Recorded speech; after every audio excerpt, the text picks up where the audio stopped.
sont des traits de feutre. Tu dis que c'est du feutre. Je dis que c'est des traits de feutre qui sont faits côte à côte comme un gamin qui suit un dessin avec un feutre.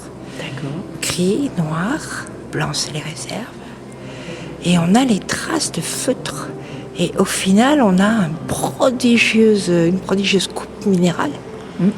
Et par rapport au titre, alors, le soleil comme une plaque d'argent. Le soleil comme une plaque d'argent mat, c'est bien, je pense que ça fait référence à celui-là. C'est là où je vois un rapport direct.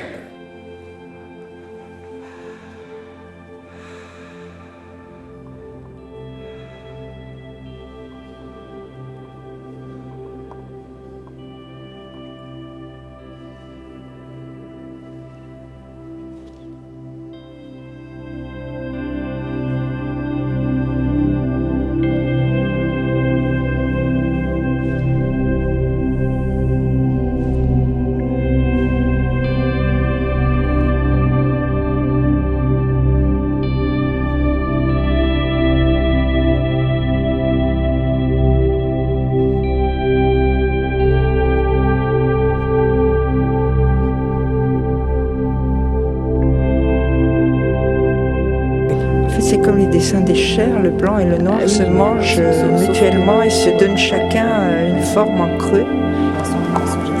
Alors où est le positif, où est le négatif dans son geste.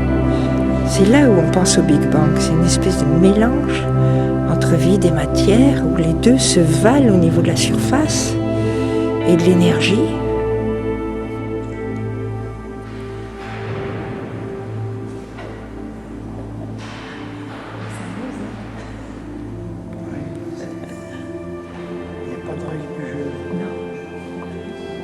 On ne sait pas s'il faut le voir s'il faut l'imaginer en très gros plan ou en très lointain. En très gros plan, ça peut faire des traces de neige, des traces de cendres, des traces de fumée. En très lointain, on peut être entre deux systèmes interstellaires.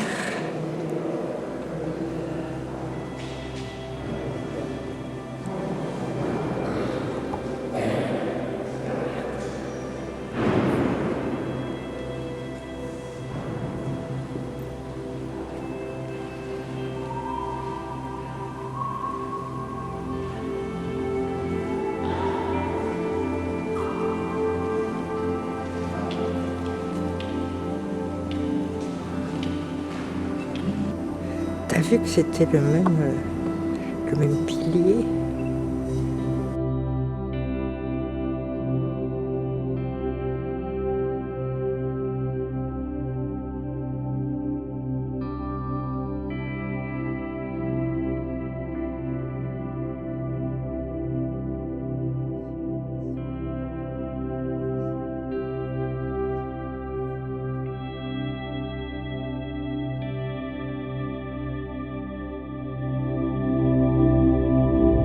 C'est du fusain à la main. J'ai vu dessiner, il est tout près de son support et il travaille comme un enfant qui dessine sur un cahier d'écolier.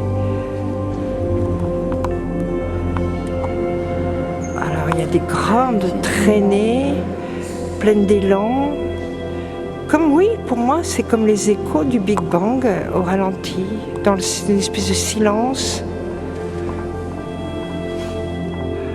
Un silence qui s'amortit. J'imagine une musique intersidérale, très très douce et très ample en même temps. Alors il y a des endroits où on a le fusain qui est âpre, qui râpe le support, et d'autres endroits où il a fait un sfumato avec un chiffon. On a de toute façon un effet de profondeur étonnant. Oui, parce qu'il y a plein de niveaux de lecture et comme si on était devant une superposition de papier calque. Là, si tu prends juste ce détail-là, c'est extraordinaire.